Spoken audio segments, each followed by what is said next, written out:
دې طرف ته صحابه کرام زر کسان دي، هغه درې زر دا زر کسان دي، هغه مسلح دي سره اسلحه کمه ده، د هغه سره درې زر وخان دي سره نشته، د هغه سره وسو اسونه دي سره نشته، د هغه سره د هر چا سره وسله نه دي سره نشته،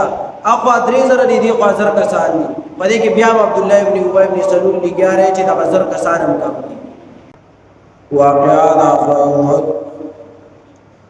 هغه د مکه جمعون را روانه ده چې قریش د مکه هغه دا خبره محسوسه کړې و چې د مسلمانانو زمونږ خلک وجلې دي، زمونږ سرداران وجلې دي، موږ په هغه بدل نه او په هغه سوچ او فکر باندې مال جمع کو او هغه دا اراده وکړه چې مدینه منوره ته راشي د مکه مکرمه نه او د نبی علیه الصلاۃ والسلام او د صحابه کرامو خلاف جنگ وکړي. دی هغه اراده هغه وکړه ا د جنگ تیاریاں شروع کړې اوراله د مکه مکرمه نه مدینه منوره ته را روان دي. په لار باندې مشورې وکړې په خپل منځ کې. نبی علیہ الصلوۃ والسلام ته اتر عباس رضی الله تعالی عنہ خطر اولې وای وخت کې مسلمان نه لري چې دا سه کافر لشکر کشي کړي او پتا سو باندې حمله کوي. نبی علیہ الصلوۃ والسلام صحابه هغه ته ولېږل چې تاسو معلوماتو کې انس رضی الله تعالی عنہ او مونس رضی الله تعالی عنہ چې داخله کم ځای روان دي هغه معلومه کړه او واپس نبی علیه الصلاۃ والسلام ته خبر وکړه. نبی علیه الصلاۃ والسلام د صحابه سره مشوره وکړه. مشوره کې هر صحابي خپل مشوره خپل رائے پیش کړه. نبی علیه الصلاۃ والسلام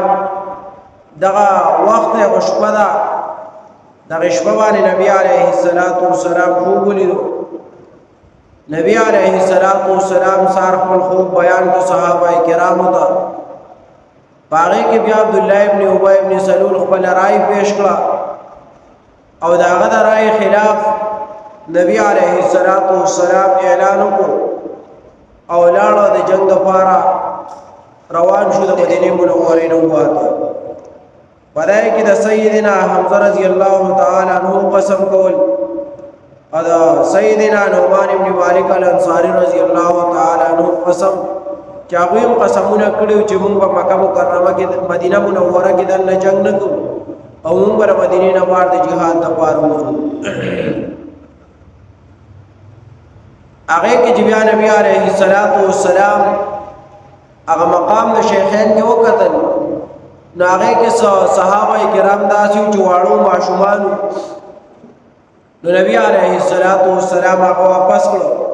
نبی علیہ الصلوۃ والسلام ته تاسو جنگ د پاره مزه پاره کې یو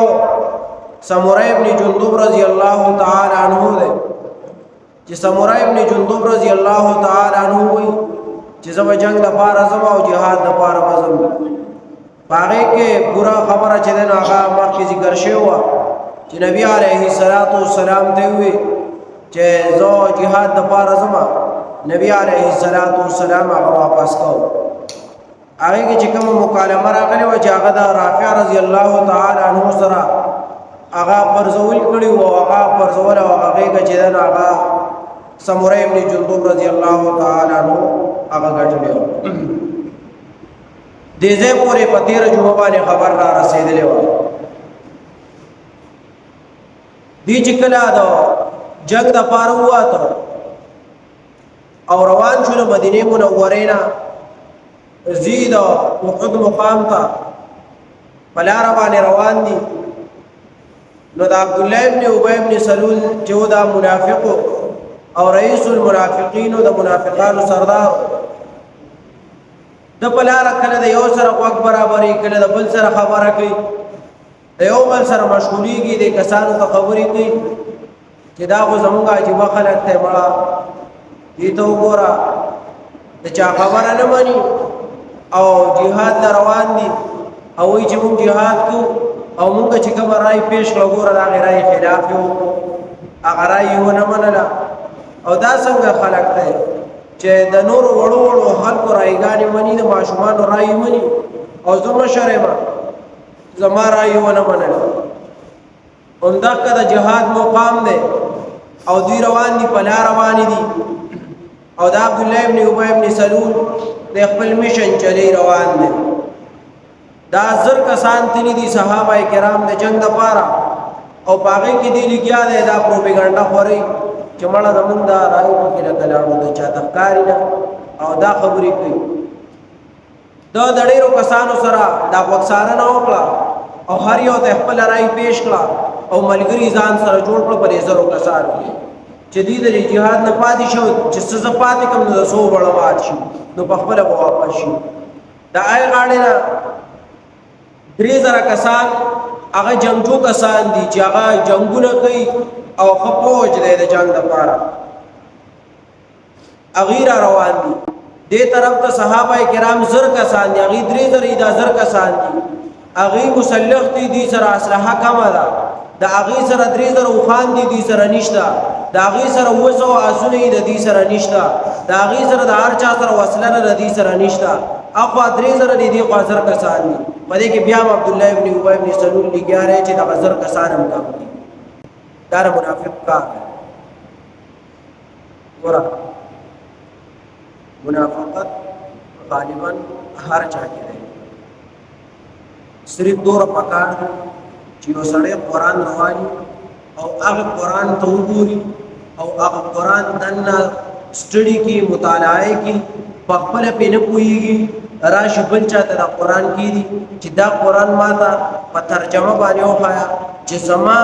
چې د دې قرآن په رڼا کې زما کم کردار دی زما دا کردار د قرآن په رڼا کې څنګه دی زه په دې کې مسلمان ما صحیح مسلمان ما کنا کمزور مسلمان ما کافر ما که منافق ما دا قرآن دا رڼا او دا قرآن آینه ما ته زما شکل په سر راغلو باندې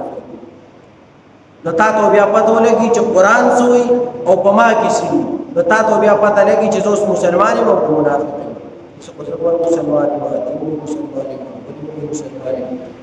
قرآن ته قتل پکار دي یا بازار کې راوسته پکار دي او ځان ته قتل پکار دي چې قرآن سوی او زما دا خواهشات ما ته سوی نفس ما ته سوی نو بیا سړی ته پته لګي چې زما کې دنه منافقت څومره ده مسلمانۍ څومره ده دا عبد الله ابن ابي ابن سلول دا دې سړی دی چې 13 جمعه باندې ما ویلو چې دا د نبی عليه الصلاه والسلام سره ډیر نږدې پاتې کیږي او ان تر دې پورې چې د جمعې په ورځ باندې مسجد نبوي کې د نبی عليه الصلاه والسلام په منبر باندې بیان او تقریر هم کوي د نبی عليه الصلاه والسلام نه عبد الله ابن ابي دا سړی دی حسره چې قران ته وکتل د قران آینه ته وکتل قران کې دنه کردار ته وکتل نو دا غینه معلومه شو چې سړی منافق دی چې خدای نبی عليه الصلاه والسلام ملګری در خلکو سره وخت چلاو خبرې کولې یو صحابي ته بل صحابي ته یو ته بل ته هغه ته هم پته نه و چې دا سړی څنګه سړی دی نه چا په پیژندو نه چې دا منافق دی ومشر تاسو سپینګیره او برابرو او چې ماشاءالله خاص بینه ګیره دا او ماشاءالله جنیم کړي دي خړیر شي عمرونم په مغازي او چې دینو jihad لم دا روان دي مخکیم jihadونه کړي دي تبلیغ کوم خبر برابر ده دا قسم سړی دی وړه ارچه په خپل باندې یقین کو یو دار چا سره وګ لګي چې دا خبره برابر کړه د عبد الله ابن ابي ابن سلول چې رئیس المنافقین دی د ځان سره 300 صحابه کرام واپس کړ دا منافق دی نه وای چې دی به یوازې ولاړ زر صحابه کرام دي د نبی عليه الصلاه والسلام سره 300 صحابه کرام هغه عبد الله ابن ابي ابن سلول د ځان سره د جهاد نه واپس راوستو چې زموږ جهاد نه لرو کسان را واپس کو هغه نبی عليه الصلاه والسلام سره وسو صحابه کرام پاتې شو وسو صحابه کرام پاتې شو پدای کې او وړاندې د نبی عليه الصلاه والسلام سره رواني یو ډله هغه بنو حارثه دي او دوی مړه هغه بنو سلمہ دي. دا بنو سلمہ او بنو حارثه دا دو قبیلې دي، دو خاندان دي. دوی چې خبره ته وکتل دیم زړه داسې مات چې هلکه 300 کسان راوپس شو، دا خو به خامخا سیچه نه که نه داسې کار کوم چې دا سړی مونږ ته ټیک نه ښکاري. ځکه هلته یې زموږ په رایې باندې عمل هم ونه کړو او خپله رایې هم پېښ کړي، داسې کار کوو چې مونږ هم واپس کړي. چې دوی دا اراده وکړه د بنو سلمہ او بنو حارثه، نو الله تبارک وتعالی آیات کریمه نازل کو د سوره آل عمران آیات نمبر 122 اذ هم طائفتان منکم ان تفشلا والله وليهما وعلى الله فليتوكل المؤمنون. الله وی کله چې قصد او اراده وکړه د دوړلو ستاسو نه چې سستیو کې او پاتې شي، نو الله دا غوي زړونه کلک کړو مضبوطی کړو او توکل په الله باندې څوک کوي هغه مؤمنان خلق کوي، نو دا غوي زړونه واپس الله مضبوط کړو. دا بنو سلمہ او بنو حارثه نو دوی د جهاد نه پاتې نه شو، روان شو د جهاد لپاره. د نبی علیه الصلاۃ والسلام سره ملګری شو 200 صحابه کرام دي، 200 سره دا قبیلې دي ډلې. نبی علیہ الصلوۃ والسلام او صحابه کرام لګیا دي مزل کې شپه ده چې یو مقام ته رسیدلی، هغه مقام کې چې نبی علیہ الصلوۃ والسلام د موکل چې هغه ځای پاسه واپس روان شو. موږ ویلو چې د شیخین مقام کې نبی علیہ الصلوۃ والسلام تبع کړو، دا غو پورا تفصیل مخکې جمعه کې وشو. نبی علیہ الصلوۃ والسلام پاسه روان شو. نبی علیہ الصلوۃ والسلام مزل کې چې کله د احد مقام ته ورسېدو نو د سار د بانګونو ټیم نبی علیہ الصلوۃ والسلام سیدنا بلال رضی اللہ تعالی عنہ تو بلال پاس اذان وکړه. سیدنا بلال رضی اللہ تعالی عنہ پاسه او اذان وکړه، اقامت شو. نبی علیہ الصلوۃ والسلام جمع وکړه، د احد مقام ته احد ته رسیدلی چې نبی علیہ الصلوۃ والسلام او صحابه کرام د احد په مقام کې جمع وکړه. نبی علیہ الصلوۃ والسلام په خپل مسلمانانو واپس راوړل. نبی علیہ الصلوۃ والسلام راوګرځیدو، صحابه کرام ته بیان کړ. نبی علیہ الصلوۃ والسلام صحابه کرام ته وی تاسو یو د الله بندگان یو او د الله یو اهم فریضه تاسو ادا کړئ. یو اهم فریضه هغه تاسو ادا کړه چې هغه فریضه سوا هغه د الله عبادت منسوب. اوس په دې کې دویمه فریضه د الله د طرفه ده او دویمه فریضه چې موږ ادا کوو هغه jihad. لومبه فریضه د الله د پاره او سکونه تاسو برابر کو ټول ودرې ده، امام مخکې شو منځو شو. وس دویم عبادت را روان دي، دویم اهم فریضه ده چې باغې کې به امام مخکې کی تاسو په سکونه برابر وای. او هغه دویم اهم فریضه چې نو هغه jihad فی سبیل الله. څنګه چې دا عبادت خالص د الله د پاره کړي نو دغه jihad چې دغه سکونه برابر ده اهم فریضه هم خالص د الله د پاره. صحابه کرام ناس دي نبی علیہ الصلوۃ والسلام تقریر دی لناس دي دغه ځای کې نبی علیہ الصلوۃ والسلام تقریر کوي چې بده کې مشرکین مکه را ورسېد او قریش را ورسېد، د احد مقام ته دوی را ورسېد. دوی یو طرف ته پړاو کو، یو طرف ته چې نو مسلمانانو پړاو. jihad لپاره طریقه دا ده نو سړی چې jihad کوما jihad لپاره احادیث مبارکو کې کومه طریقه نبی علیہ الصلوۃ والسلام خودلې ده او الله تبارک وتعالى د jihad لپاره طریقه سره. jihad لپاره اول دار چې د امیر نه اجازت اغستل لازم دي، چې امیر اجازت نه کړي jihad نه دي. او امیر بداسي امیر چې هغه امیر المؤمنین یو بداسي امیر د عرشی امیر کنا دلته پکې ده یو امیر دلته پکې په بیٹه امیر دلته پکې کلی امیر دلته پکې ملک امیر. دا امیر وي خو امیر المؤمنین، نو دا امیر المؤمنین د اجازت نه بغیر jihad کول ټیک نه دي. دا امیر نه اجازت لازم، لکه حاکم وقت چې اعلان نه کړي د jihad لکه یو فرض جهاد دی کنه فرض عین جهاد دی یو فرض کې پای جهاد دی د فرض عین د پاره اجازت اغستل د امیر نه د مور پلار نه د خويندونو نه د غزنا د خاون نه د زوینا د بچینا اجازت اغستل نشته یو فرض کې پای جهاد دی چې هغه ستا په علاقه او ستا په ملک کې نشته په بل ځای کې دی د امیر او د حاکم وقت اجازت اغستل ولازم لکه مثال وته اوس د جوارو سیزن راغی او خلک څوکۍ کوي او دا یو کس څوکۍ ته ناست دی غل رواړېدو په دیوال باندې او د دې دا کوم چې څوکۍ ته ناست دی د پنځورونه دي مور پلار دي خویندې دي په دې کور کې دی په مورچه باندې ناست دی په کوټه په لینډر باندې دی غل له کور نه دن رواړې دیوالې پار دی بوس څنګه چې زه بوس د امیر نه اجازه اخلم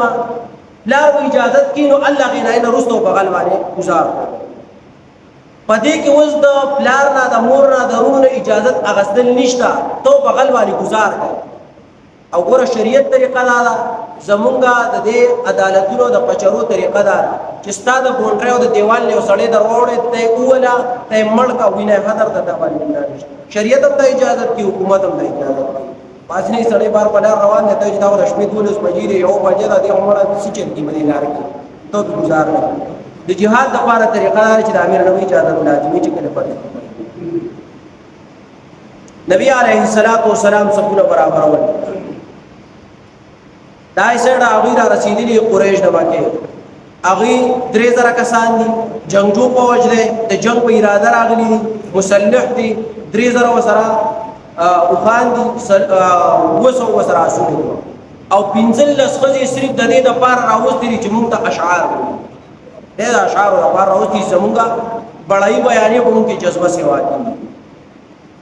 د دې ځان سره صرف خزر راوستي نبی علیہ الصلوۃ والسلام پاس تقریر کو تورې اوچه تکړه داسې پلاس کې نبی علیہ الصلوۃ والسلام ودې تورې حق پسو کړای جو صحابي هم له خپل ځای اخلم زبای را کوم بل صحابي هم له ټول را پاسې دی عمر دې حق ادا نبی علیہ الصلوۃ والسلام یې صبر دې کې یو صحابي دی ابو دجانه رضی الله تعالی عنہ